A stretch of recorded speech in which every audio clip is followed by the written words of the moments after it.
మన ప్రభువైన యేసుక్రీస్తు పరిశుద్ధ నామమున చేరిన సహోదరులకు పేరు పేరున వందనములు తెలియజేయుచున్నాం.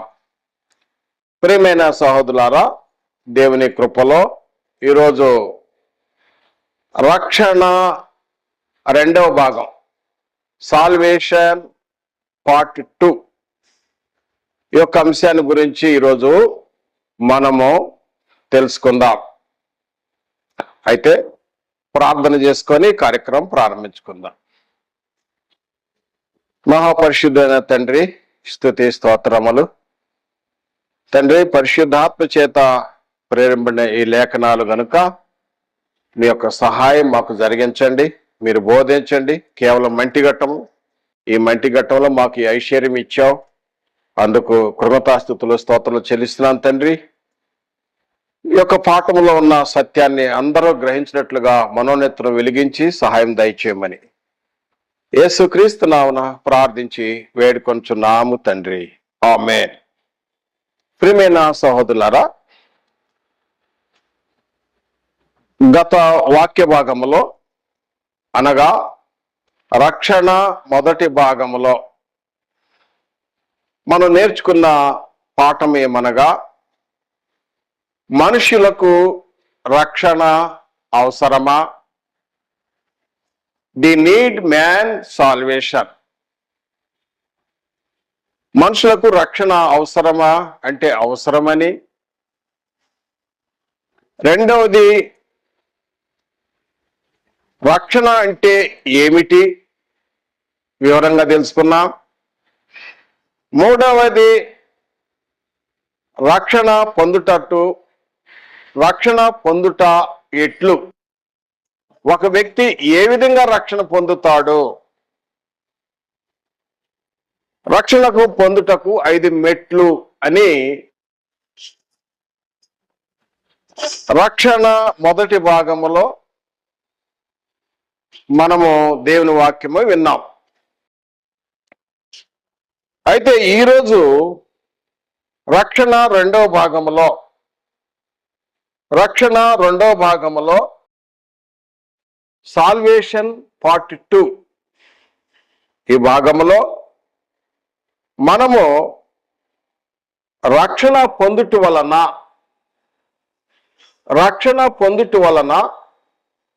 ఎన్ని దీవెనలు ఉన్నాయి, ఆ దీవెనలు ఆత్మ సంబంధమైన దీవెనలు. ఆ దీవెనల గురించి ఈరోజు తెలుసుకుందాం. కావున లేఖన భాగము చదువుకుందాం. అపోస్తలుడైన పౌలు గారు ఎఫెసీయులకు రాసిన పత్రిక, ఎఫెసీ పత్రిక 1వ అధ్యాయము 3వ వచనం, మన ప్రభువైన యేసుక్రీస్తు యొక్క తండ్రియగు దేవుడు స్తుతింపబడును గాక, ఆయన క్రీస్తు నందు పరలోక విషయములో ఆత్మ సంబంధమైన ప్రతి ఆశీర్వాదమును మనకు అనుగ్రహించెను. పరలోక విషయములో ఆత్మ సంబంధమైన ఆశీర్వాదములో లేక దీవెనలో క్రీస్తు నందు ఉన్నాయి. In Christ all spiritual blessings. క్రీస్తు నందు ఆత్మ సంబంధమైన దీవెనలు, ఆశీర్వాదములు, అవి పరలోక సంబంధమైనవి.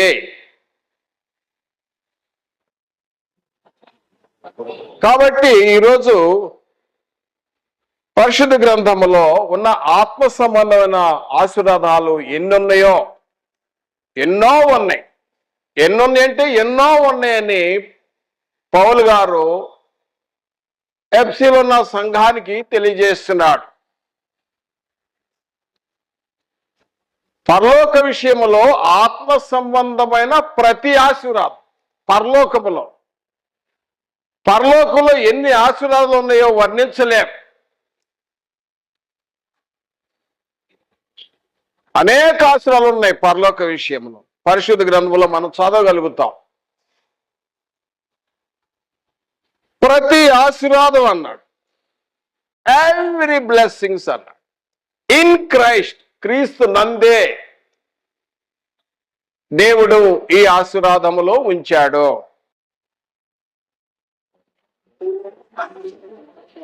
కాబట్టి నేను క్రీస్తు నందు భౌతికమైన భూ సంబంధమైన ఆశీర్వాదాలు నేను చెప్పదలుచుకోలేదు. నేను భూ సంబంధమైన ఆశీర్వాదాలు ఉన్నాయి, క్రీస్తు నందు వస్తే నువ్వు గొప్ప ధనవంతుడు అవుతావు, ఈరోజు నువ్వు సైకిల్ మీద వస్తున్నావు, రేపు కారు మీద వస్తావని నేను బోధించను. బైబిల్ అలా చెప్పటం లేదు. భౌతికమైన దీవెల గురించి కాదు గాని ఆత్మ సంబంధమైన దీవెనలు. అపోస్తలుడైన పౌలు గారు కొరింథీయులకు రాసిన మొదటి పత్రికలో, కొరింథీయులకు రాసిన మొదటి పత్రిక 15వ అధ్యాయం 19వ వచనములో దయచేసి గమనించండి. పౌలు గారు రాస్తున్నాడు, కొరింథీయులకు రాసిన మొదటి పత్రిక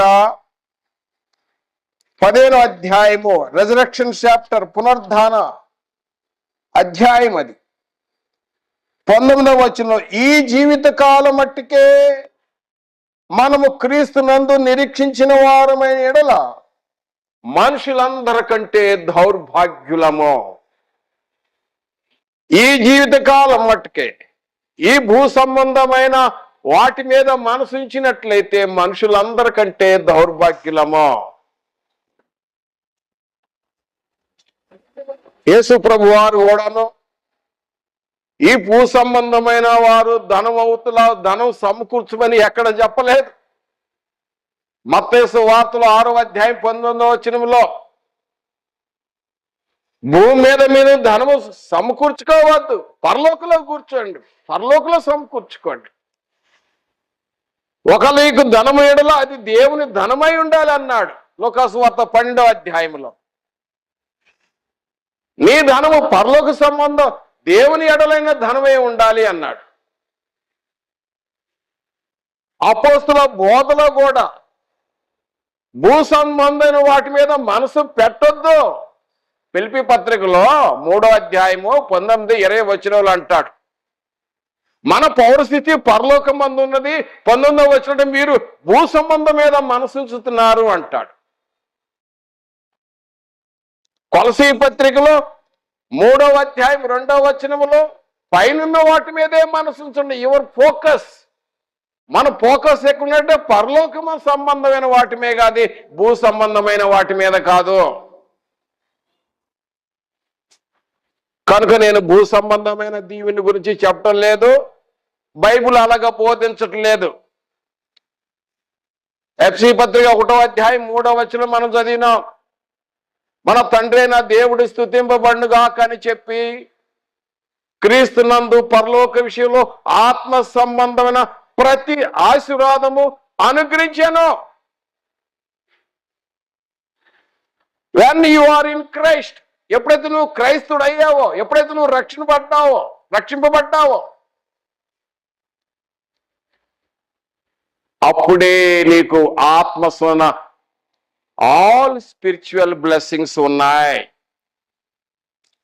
నువ్వు క్రైస్తవుడు అయినప్పుడే వచ్చేసినాయి అన్ని. ఈ ఆత్మ సంబంధమైన బ్లెస్సింగ్స్ గురించి ఈరోజు ఆ సమయాన్ని జ్ఞాపకం ఉంచుకొని నేను వివరిస్తాను. మీరు శ్రద్ధగా వినవలేను. రక్షణ పార్ట్ 2 2వ భాగంలో మనం చూసినట్లయితే ఈ పరలోక విషయంలో ఆత్మ సంబంధమైన ఆశీర్వాదములు, దీవెనలు, దేవుడు బాప్తిసము, రక్షణ, ఇది క్రీస్తు నందు ఉంచబడిన ఇది ఒక ప్యాకేజ్, ఇది ఒక ధనాగారం, ఇది ఒక మూట, ట్రెజరీ.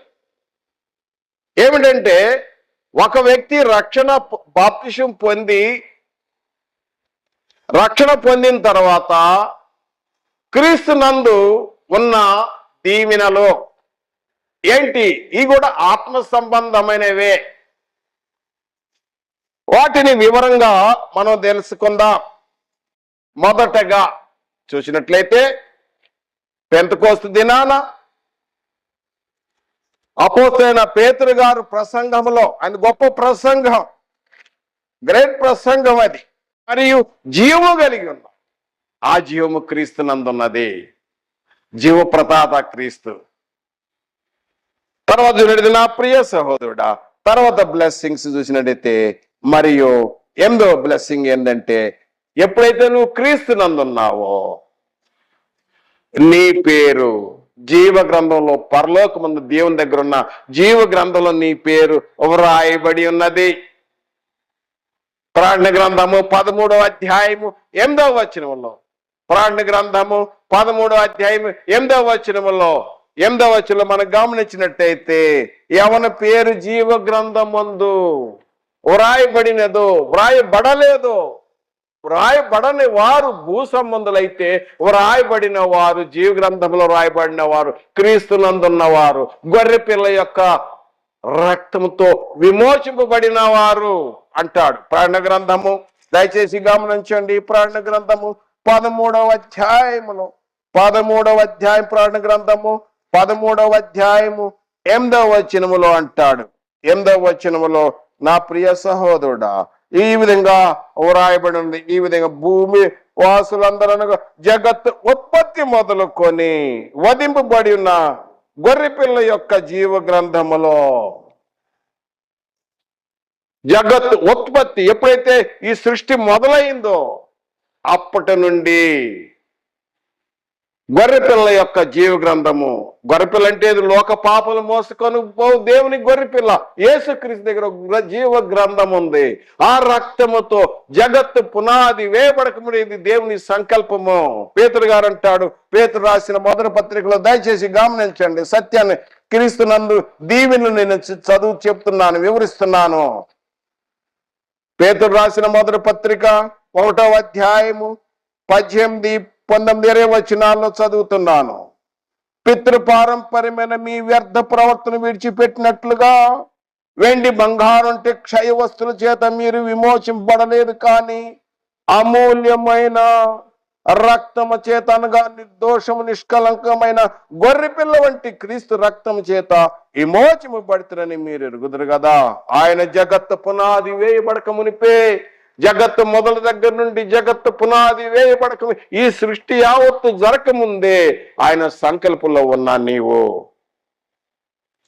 క్రీస్తు రక్తంతో విమోచింపబడ్డావు. వెండి బంగారము అలాంటి క్షయ వస్తువులు కాదు, క్రీస్తు రక్తం చేత అమూల్యమైన క్రీస్తు రక్తము, క్రీస్తు రక్తము విలువ కట్టలేని క్రీస్తు రక్తంతో విమోచింపబడ్డాము.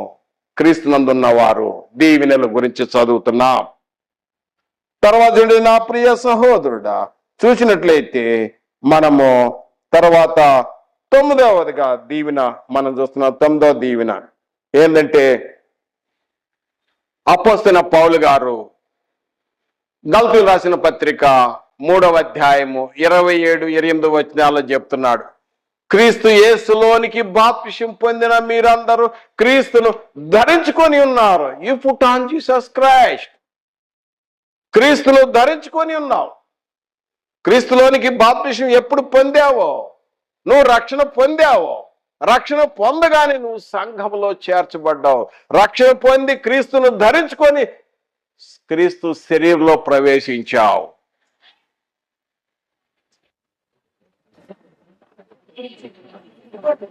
కనుక మరి ఇదొక దీవెన, గొప్ప దీవెన. ఏంటంటే సంఘములో చేర్చబడటము, సంఘములో చేర్చబడటం, సంఘంలో ప్రవేశం కలిగింది ఎప్పుడైతే నువ్వు క్రీస్తులోనికి బాప్తిసం పొందినావో, క్రీస్తును ధరించుకున్నావో.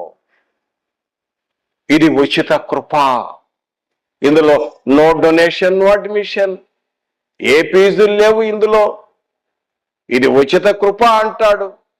ఎఫ్సీ పత్రిక 1వ అధ్యాయం 4వ వచనం. ఇది ఉచిత కృప, క్రీస్తునందు నువ్వు చేరటము. ఇందులో ఎలాంటి డబ్బులు పెట్టే అవసరం లేదు. కాబట్టి చూసినట్టయితే అంటే ఎంత గొప్ప భాగ్యమో చూడండి, ఎంత గొప్ప భాగ్యం. ఒకప్పుడు ప్రభుని ఎరగనప్పుడు, మారు మనసు లేని స్థితిలో ఉన్నప్పుడు, క్రీస్తుకు దూరంగా ఉన్నప్పుడు, దేవుని లేడన్న పరిస్థితులు, అప్పుడున్న జీవితం వేరు. ఇప్పుడు క్రీస్తులోనికి వచ్చిన తర్వాత, సంఘంలో చేర్చబడిన తర్వాత ఇప్పుడు ఏం జరుగుతుందంటే, అపోస్తుల కార్యములు 2వ అధ్యాయం 42వ వచనంలో, అపోస్తుల కార్యము 2వ అధ్యాయం 42వ వచనం చూసినట్లయితే, వీరు అపోస్తుల బోధ యందును, సహవాసం అందనో, ఆ రొట్టె విరుచుట ఎందనో, ప్రార్థన చేయట ఎందనో ఎడతెగక ఉండిరి. గమనించండి, మళ్ళా చదువుతున్నాను. ఒక సహవాసం ఏర్పడింది. క్రీస్తులోకి రాకముందు, క్రీస్తునందు ఉండక మునుపు ఎక్కడుందా సహవాసము? అది లోక సంబంధమైన సహవాసం. లోకంతో కలిసి జీవించాం. ఇప్పుడు సహవాసం ఎక్కడ? క్రీస్తులోకి వచ్చింది ఈ సహవాసం. ఈ సహవాసం ఎవరు పిలిచారు? నమ్మదగిన దేవుడు పిలిచాడు అంటాడు. కొరింథీ రాసిన మొదటి పత్రికలో 1వ అధ్యాయం 9వ వచనంలో, కొరింథీ రాసిన మొదటి పత్రిక 1వ అధ్యాయం 9వ వచనంలో, పిలిచిన దేవుడు నమ్మదగిన వాడు. దేవుని నమ్మొచ్చు. నమ్మదగిన దేవుడు, దేవుని నమ్మొచ్చు. పిలిచాడు, కాళ్ళు లోకం నుండి ప్రత్యేక రాండని పిలిచాడు, వచ్చావు. ఎందుకు పిలిచాడు? తన కుమారుని క్రీస్తు కూడా సహవాసానికి, యేసుక్రీస్తు సహవాసాన్ని ఉండటానికి పిలిచాడు. యోహాను రాసిన మొదటి పత్రికలో 1వ అధ్యాయం 3వ వచనంలో, మన సహవాసం అయితే తండ్రి అయిన దేవునితోనూ క్రీస్తు కూడా ఉన్నది. చూసావు ఎంత గొప్ప సహవాసం వచ్చావో, ఎంత గొప్ప దీవెనో ఇది. ఈ భౌతిక సంబంధాన్ని దీవెన కోసం నేను మిమ్మల్ని ఆహ్వానించట్లేదు. నువ్వు దేవునితో సహవాసం, క్రీస్తు సహవాసం చేయాలా? ఆ పరిశుద్ధుడైన దేవునితో పరిశుద్ధంగా జీవించడానికి ఈ సహవాసంలో నన్ను పిలుస్తున్నాడు. ఇది గొప్ప దీవెన. ఈ సహవాసం గొప్ప దీవెన సహవాసం. అంత మాత్రమే కాదు, వీరు అపోస్తుల బోధ యందును, సహవాసము, రొట్టె విరుచుట, ప్రార్థన. ఒకప్పుడు ప్రార్థన చేయటం తెలియదు. ఒకవేళ ప్రార్థన చేసినా అంగీకారం కాదు. ఇప్పుడు ప్రార్థన చేసేవాడు అయ్యావు. ఇది గొప్ప దీవెన. యేసుక్రీస్తు నామమును బట్టి ప్రార్థిస్తున్నాను తండ్రి అంటున్నావు. ఇది గొప్ప దీవెన, ప్రార్థన చేసేవాడు దీవెన. నువ్వు ఇతరుల కొరకు ప్రార్థన చేస్తున్నావు, శత్రుల కొరకు ప్రార్థన చేస్తున్నావు, హింసించు వారి కొరకు ప్రార్థన చేస్తున్నావు, దేశ నాయకుల కొరకు ప్రార్థన చేస్తున్నావు, ప్రభుత్వ వారి కొరకు ప్రార్థన చేస్తున్నావు, మన సరౌండింగ్ కొరకు, అందరి కొరకు ప్రార్థన చేసేవాడుగా క్రైస్తవుడు ఉన్నాడు. క్రైస్తవుడు అంటేనే ప్రార్థన చేసేవాడు. ఇది గొప్ప దీవెన కాదా? ఎంత గొప్ప భాగ్యం, బ్లెస్సింగ్. అంత మాత్రమే కాదు, అపోస్తుల బోధ, వాక్యం చెప్పే భాగ్యం. ఒకప్పుడు నాకు తెలియదు, ఇప్పుడు నేను తెలుసుకున్నా. ఈ రోజున వాక్యం బోధించే భాగ్యం వచ్చింది. ఎందుకంటే పేతురు రాసిన మొదటి పత్రిక 2వ అధ్యాయం 9వ వచనములో, ఆయన మనలో చీకటిలో నుండి ఆశ్చర్యకరమైన వెలుగులోకి ఎందుకు పిలిచాడంటే, ఆయన గుణాతిశయములను ప్రచురము చేయటానికి. రక్షణ పొంది సంఘంలో చేర్చబడి తర్వాత క్రీస్తు యొక్క గుణాతిశయాలు, దేవుని గురించి చెప్పే భాగ్యము. ఎంత గొప్ప దీవెన చెప్పండి. మనకు డబ్బు, ఇక్కడికి వస్తే డబ్బులు వస్తాయని అది పోతే చెప్పట్లా. ఏడికి వస్తే నువ్వు చదవకుండానే పాస్ అవుతావని చెప్పడం లేదు. ఏడికి వస్తే నువ్వు గొప్ప ఐశ్వర్యవంతుడని చెప్పడం లేదు. ఈ దీవెన గొప్ప దీవెన. ఒక మంచి మార్గంలో నడిపించే, ఒక సత్య మార్గంలోకి నడిపించే, బోధించేవాడుగా ఉండటం గొప్ప భాగ్యము. ఇది గొప్ప బ్లెస్సింగ్. అందుకనే పౌలు గారు అంటాడు కొరింథీ రాసిన 2వ పత్రికలో 4వ అధ్యాయం 7వ వచనం, 4వ అధ్యాయం 7వ వచనం, ఆయనను ఆ బలాధికము మామూలదై కాకుండానట్లు దేవుని దై ఉండినట్లు ఈ మంటి ఘట్టములో మాకు ఈ ఐశ్వర్యం కలదు. ఏంటి ఐశ్వర్యము? కొరింథీ రాసిన 2వ పత్రిక 4వ అధ్యాయం 1వ వచనంలో చెప్తాడు, ఈ పరిచర్య పొందినందున అధైర్యపడమని చెప్పి 7వ వచనంలో చెప్తాడు, ఆయనను ఆ బలాధిక్యము. ఏ బలాధిక్యము? క్రీస్తును ప్రకటించే ఈ భాగ్యము ఈ మంటి ఘట్టములో మాకు కలదు. ఈ ఘనత మహిమ ప్రభావాలు దేవునికే చెల్లునుగాక అంటాడు. ఈ గొప్పతనం నాది కాదు, ఇది దేవునిదే. మంటి ఘట్టములో, మంటి శరీరము, మంటిలో గెలిచేవాడు, మంటి బుర్ర, మంటి ఆలోచనలు, వీటిలో దేవుని యొక్క భాగ్యము, దేవుడు పలికిన మాటలు, క్రీస్తు పలికిన మాటలు, పరిశుద్ధాత్మ చేత ప్రేమబడిన మాటలు, ఈ గ్రంథంలో మాటలు పలకటము, ఈ పెదవులతో, ఈ అపత్రమైన పెదవులతో వివరించటము ఎంత గొప్ప భాగ్యము. ఈ భాగ్యము ఇది దేవుడిచ్చిందే, దేవునికే ఘనత మహిమా ప్రభావాలు కలుగును గాక అని పౌలు గారు అంటాడు. ఎందుకంటే దేవదూతలకు లేని భాగ్యము, సూర్య చంద్రులకు లేని భాగ్యం, మరియు జీవము కలిగి ఉన్నాం. ఆ జీవము క్రీస్తునందున్నది, జీవ ప్రతాత క్రీస్తు. తర్వాత చూడండి నా ప్రియ సహోదరుడా, తర్వాత బ్లెస్సింగ్స్ చూసినట్టయితే, మరియు 8వ బ్లెస్సింగ్ ఏంటంటే, ఎప్పుడైతే నువ్వు క్రీస్తునందున్నావో నీ పేరు జీవ గ్రంథంలో, పరలోకమందు దేవుని దగ్గర ఉన్న జీవ గ్రంథంలో నీ పేరు వ్రాయబడి ఉన్నది. ప్రకటన గ్రంథము 13వ అధ్యాయము 8వ వచనములో, ప్రకటన గ్రంథము 13వ అధ్యాయము 8వ వచనములో మనం గమనించినట్టయితే, ఎవరి పేరు జీవ గ్రంథమందు వ్రాయబడినదో, వ్రాయబడలేదో, వ్రాయబడని వారు భూ సంబంధులైతే, వ్రాయబడిన వారు జీవ గ్రంథంలో రాయబడిన వారు క్రీస్తునందున్నవారు, గొర్రె పిల్ల యొక్క రక్తంతో విమోచింపబడిన వారు అంటాడు. ప్రకటన గ్రంథము, దయచేసి గమనించండి, ప్రకటన గ్రంథము 13వ అధ్యాయములో, 13వ అధ్యాయం, ప్రకటన గ్రంథము 13వ అధ్యాయము 8వ వచనములో అంటాడు. 8వ వచనములో, నా ప్రియ సహోదరుడా, ఈ విధంగా వ్రాయబడి ఉంది. ఈ విధంగా భూమి వాసులందరూ జగత్ ఉత్పత్తి మొదలుకొని వధింపబడి ఉన్న గొర్రెపిల్ల యొక్క జీవ గ్రంథములో, జగత్ ఉత్పత్తి ఎప్పుడైతే ఈ సృష్టి మొదలైందో అప్పటి నుండి గొర్రెపిల్ల యొక్క జీవ గ్రంథము, గొర్రెపిల్ల అంటే లోక పాపలు మోసుకొని దేవుని గొర్రెపిల్ల యేసుక్రీస్తు దగ్గర జీవ గ్రంథం ఉంది. ఆ రక్తముతో జగత్తు పునాది వేయబడకముందు ఇది దేవుని సంకల్పము. పేతురు గారు అంటాడు, పేతురు రాసిన మొదటి పత్రికలో, దయచేసి గమనించండి సత్యాన్ని, క్రీస్తునందు దీవెనలు నేను చదువు చెప్తున్నాను, వివరిస్తున్నాను. పేతురు రాసిన మొదటి పత్రిక 1వ అధ్యాయము 18, 19 వచనాల్లో చదువుతున్నాను. పితృపారంపర్యమైన మీ వ్యర్థ ప్రవర్తన విడిచిపెట్టినట్లుగా వెండి బంగారం అంటే క్షయ వస్తువుల చేత మీరు విమోచింపబడలేదు, కానీ అమూల్యమైన రక్తము చేత, అనగా నిర్దోషము నిష్కలంకమైన గొర్రెపిల్ల వంటి క్రీస్తు రక్తము చేత విమోచింపబడుతురని మీరు ఎరుగుదురు కదా.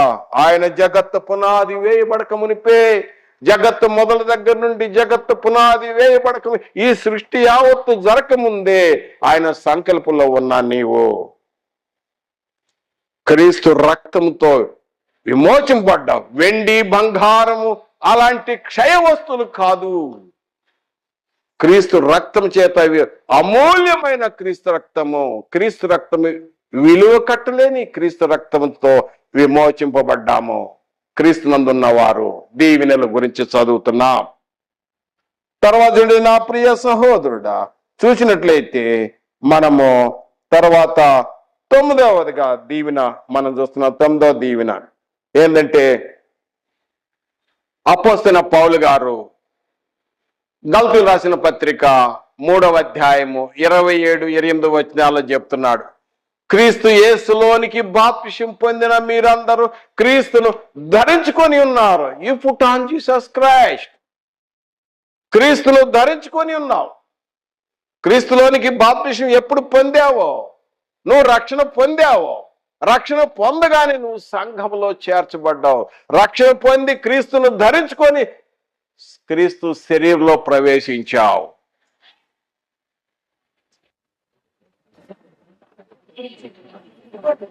కనుక మరి ఇదొక దీవెన, గొప్ప దీవెన. ఏంటంటే సంఘములో చేర్చబడటము, సంఘములో చేర్చబడటం, సంఘంలో ప్రవేశం కలిగింది ఎప్పుడైతే నువ్వు క్రీస్తులోనికి బాప్తిసం పొంది ఉన్నావో, క్రీస్తును ధరించుకున్నావో. ఇది ఉచిత కృప. ఇందులో నో డొనేషన్, నో అడ్మిషన్. ఏ ఫీజులు లేవు ఇందులో. ఇది ఉచిత కృప అంటాడు. ఎఫ్సీ పత్రిక 1వ అధ్యాయం 4వ వచనం. ఇది ఉచిత కృప, క్రీస్తునందు నువ్వు చేరటము. ఇందులో ఎలాంటి డబ్బులు పెట్టే అవసరం లేదు. కాబట్టి చూసినట్టయితే నా ప్రియ సహోదరుడా, తర్వాత మనం గమనించినట్టయితే 10వ పాయింట్లో మనం చూసినట్టయితే ఏంటంటే ఎంత గొప్ప భాగ్యమో చూడండి. ఎంత గొప్ప భాగ్యం. ఒకప్పుడు ప్రభుని ఎరగనప్పుడు, మారు మనసు లేని స్థితిలో ఉన్నప్పుడు, క్రీస్తుకు దూరంగా ఉన్నప్పుడు, దేవుని లేడన్న పరిస్థితి, అప్పుడు నా జీవితం వేరు. ఇప్పుడు క్రీస్తులోనికి వచ్చిన తర్వాత, సంఘంలో చేర్చబడిన తర్వాత ఇప్పుడు ఏం జరుగుతుందంటే, అపోస్తుల కార్యములో 2వ అధ్యాయం 42వ వచనంలో, అపోస్తుల కార్యము 2వ అధ్యాయం 42వ వచనం చూసినట్టయితే, వీరు అపోస్తుల బోధ యందును సహవాసమందును ఆ రొట్టె విరుచుట యందును ప్రార్థన చేయట యందును ఎడతెగక ఉండిరి. గమనించండి, మళ్ళా చదువుతున్నాను. ఒక సహవాసం ఏర్పడింది. క్రీస్తులోకి రాకముందు, క్రీస్తునందు ఉండక మునుపు ఎక్కడుందా సహవాసము? అది లోక సంబంధమైన సహవాసం. లోకంతో కలిసి జీవించాం. ఇప్పుడు సహవాసం ఎక్కడ? క్రీస్తులోకి వచ్చింది ఈ సహవాసం. ఈ సహవాసం ఎవరు పిలిచారు? నమ్మదగిన దేవుడు పిలిచాడు అంటాడు. కొరింథీ రాసిన మొదటి పత్రికలో 1వ అధ్యాయం 9వ వచనంలో, కొరింథీ రాసిన మొదటి పత్రిక 1వ అధ్యాయం 9వ వచనంలో, పిలిచిన దేవుడు నమ్మదగిన వాడు. దేవుని నమ్మొచ్చు. నమ్మదగిన దేవుడు, దేవుని నమ్మొచ్చు. పిలిచాడు, కాళ్ళు లోకం నుండి ప్రత్యేక రాండని పిలిచాడు, వచ్చావు. ఎందుకు పిలిచాడు? తన కుమారుడిని క్రీస్తు కూడా సహవాసానికి, యేసుక్రీస్తు సహవాసాన్ని ఉండటానికి పిలిచాడు. యోహాను రాసిన మొదటి పత్రికలో 1వ అధ్యాయం 3వ వచనంలో, మన సహవాసం అయితే తండ్రి అయిన దేవునితోనూ క్రీస్తు కూడా ఉన్నది. చూసావు ఎంత గొప్ప సహవాసం వచ్చావో, ఎంత గొప్ప దీవెనో ఇది. ఈ భౌతిక సంబంధాన్ని దీవెన కోసం నేను మిమ్మల్ని ఆహ్వానించట్లేదు. నువ్వు దేవునితో సహవాసం, క్రీస్తు సహవాసం చేయాలా? ఆ పరిశుద్ధుడైన దేవునితో పరిశుద్ధంగా జీవించడానికి ఈ సహవాసంలో నన్ను పిలుస్తున్నాడు. ఇది గొప్ప దీవెన. ఈ సహవాసం గొప్ప దీవెన సహవాసం. అంత మాత్రమే కాదు, వీరు అపోస్తుల బోధ యందును సహవాసము రొట్టె విరుచుట ప్రార్థన. ఒకప్పుడు ప్రార్థన చేయటం తెలియదు. ఒకవేళ ప్రార్థన చేసినా అంగీకారం కాదు. ఇప్పుడు ప్రార్థన చేసేవాడు అయ్యావు. ఇది గొప్ప దీవెన. యేసుక్రీస్తు నామమును బట్టి ప్రార్థిస్తున్నాను తండ్రి అంటున్నావు. ఇది గొప్ప దీవెన, ప్రార్థన చేసేవాడు దీవెన. నువ్వు ఇతరుల కొరకు ప్రార్థన చేస్తున్నావు, శత్రుల కొరకు ప్రార్థన చేస్తున్నావు, హింసించు వారి కొరకు ప్రార్థన చేస్తున్నావు, దేశ నాయకుల కొరకు ప్రార్థన చేస్తున్నావు, ప్రభుత్వ వారి కొరకు ప్రార్థన చేస్తున్నావు, మన సరౌండింగ్ కొరకు, అందరి కొరకు ప్రార్థన చేసేవాడుగా క్రైస్తవుడు ఉన్నాడు. క్రైస్తవుడు అంటేనే ప్రార్థన చేసేవాడు. ఇది గొప్ప దీవెన కాదా? ఎంత గొప్ప భాగ్యం, బ్లెస్సింగ్. అంత మాత్రమే కాదు, అపోస్తుల బోధ, వాక్యం చెప్పే భాగ్యం. ఒకప్పుడు నాకు తెలియదు, ఇప్పుడు నేను తెలుసుకున్నా. ఈ రోజున వాక్యం బోధించే భాగ్యం వచ్చింది. ఎందుకంటే పేతురు రాసిన మొదటి పత్రిక 2వ అధ్యాయం 9వ వచనములో, ఆయన మనల్ని చీకటిలో నుండి ఆశ్చర్యకరమైన వెలుగులోకి ఎందుకు పిలిచాడంటే, ఆయన గుణాతిశయములను ప్రచురము చేయటానికి. రక్షణ పొంది సంఘంలో చేర్చబడి తర్వాత క్రీస్తు యొక్క గుణాతిశయాలు, దేవుని గురించి చెప్పే భాగ్యము. ఎంత గొప్ప దీవెన చెప్పండి. మనకు డబ్బు, ఇక్కడికి వస్తే డబ్బులు వస్తాయని అది పోతే చెప్పట్లా. ఏడికి వస్తే నువ్వు చదవకుండానే పాస్ అవుతావని చెప్పటం లేదు. ఏడికి వస్తే నువ్వు గొప్ప ఐశ్వర్యవంతుడు అని చెప్పటం లేదు. ఈ దీవెన గొప్ప దీవెన. ఒక మంచి మార్గంలో నడిపించే, ఒక సత్య మార్గంలోకి నడిపించే, బోధించేవాడుగా ఉండటం గొప్ప భాగ్యము. ఇది గొప్ప బ్లెస్సింగ్. అందుకనే పౌలు గారు అంటాడు కొరింథీ రాసిన 2వ పత్రికలో, 4వ అధ్యాయం 7వ వచనం, 4వ అధ్యాయం 7వ వచనం, ఆయనను ఆ బలాధికము మామూలదై కాకుండానట్లు దేవుని దై ఉండినట్లు ఈ మంటి ఘట్టములో మాకు ఈ ఐశ్వర్యం కలదు. ఏంటి ఐశ్వర్యము? కొరింథీ రాసిన 2వ పత్రిక 4వ అధ్యాయం 1వ వచనంలో చెప్తాడు, ఈ పరిచర్య పొందినందున అధైర్యపడమని చెప్పి 7వ వచనంలో చెప్తాడు, ఆయనను ఆ బలాధిక్యము. ఏ బలాధిక్యము? క్రీస్తును ప్రకటించే ఈ భాగ్యము ఈ మంటి ఘట్టములో మాకు కలదు. ఈ ఘనత మహిమ ప్రభావాలు దేవునికే చెల్లునుగాక అంటాడు. ఈ గొప్పతనం నాది కాదు, ఇది దేవునిదే. మంటి ఘట్టములో, మంటి శరీరము, మంటిలో గెలిచేవాడు, మంటి బుర్ర, మంటి ఆలోచనలు, వీటిలో దేవుని యొక్క భాగ్యము, దేవుడు పలికిన మాటలు, క్రీస్తు పలికిన మాటలు, పరిశుద్ధాత్మ చేత ప్రేమబడిన మాటలు, ఈ గ్రంథంలో మాటలు పలకటము, ఈ పెదవులతో, ఈ అపత్తరమైన పెదవులతో వివరించటము ఎంత గొప్ప భాగ్యము. ఈ భాగ్యము ఇది దేవుడిచ్చిందే, దేవునికే ఘనత మహిమా ప్రభావాలు కలుగును గాక అని పౌలు గారు అంటాడు. ఎందుకంటే దేవదూతలకు లేని భాగ్యము, సూర్యచంద్రులకు లేని భాగ్యం, గొప్పవారికి లేని భాగ్యం, ఈ సృష్టిలో అదృశ్యమైనవి వాటికి దేనికి లేని భాగ్యమో మానవునికి ఇచ్చాడు. ఆయన గుణాతిశయములను ప్రసరం చేసే భాగ్యమే. ఇది గొప్ప దీవెన కాదా? ఆత్మసంబంధ దీవెన. సహవాసం ఇచ్చాడు, దేవునితో సహవాసం. క్రీస్తు చూపిన మాదిరిలో దేవుడు ఎలా ఉన్నాడో ఆ విధంగా నడుచుకోవాలని ఆలోచన కలిగించాడు.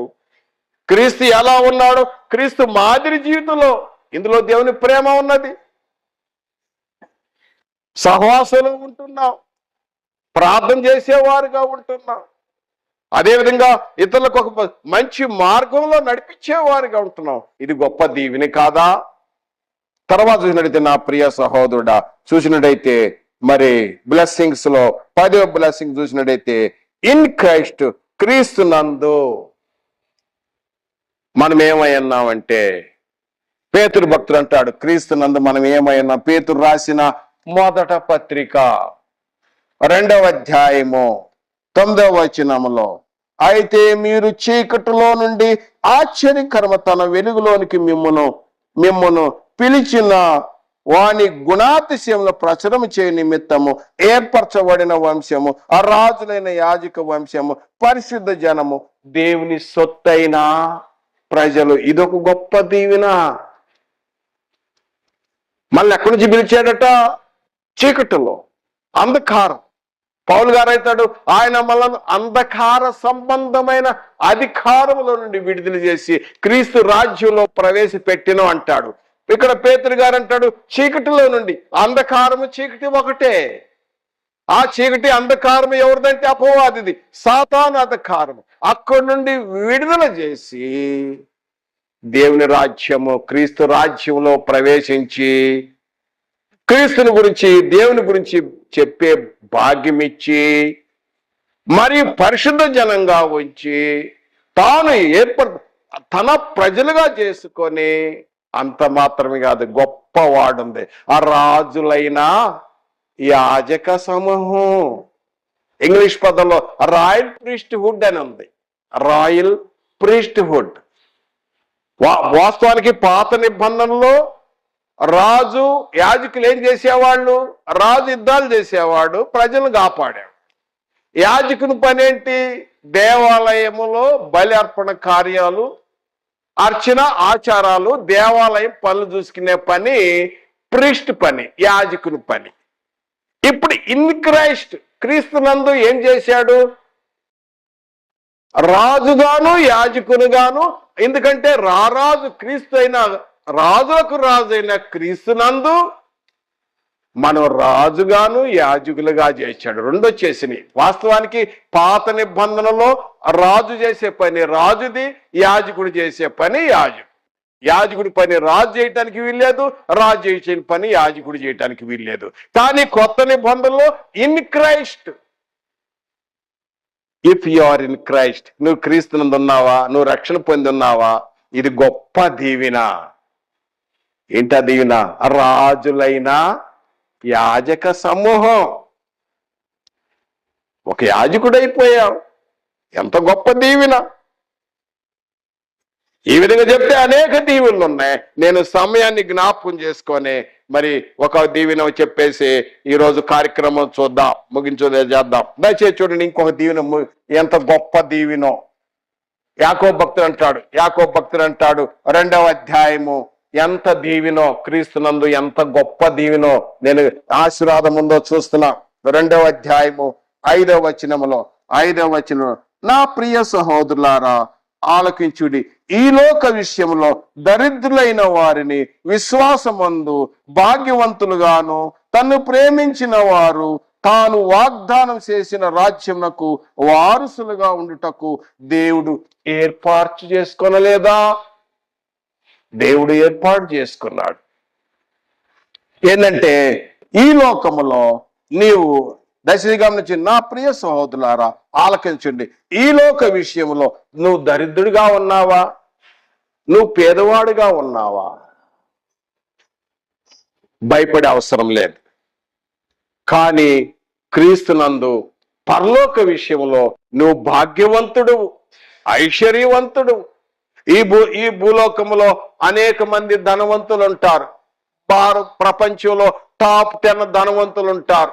వాళ్ళు అనేక బంగారం ఉండొచ్చు, కొన్ని టన్నులు బంగారం ఉండొచ్చు, కొన్ని ప్లాట్లు ఉండొచ్చు, కొంత పొలాలు ఉండొచ్చు, ఎంతో అకౌంట్లు ఉండొచ్చు. వాళ్ళు ఎంత తిరిగినా కూడా ఒకలా ప్రయాణించిన కాస్ట్లీ కారులో తిరగవచ్చు, లేకపోతే ఆ యొక్క మరి సిమెంట్ రోడ్ల మీద కావచ్చు, కార్పెటర్ మీద నడవచ్చు. కానీ if you are in Christ, నువ్వు క్రీస్తునందుంటే, క్రైస్తుడు ఎక్కడ తిరుగుతాడో తెలుసా?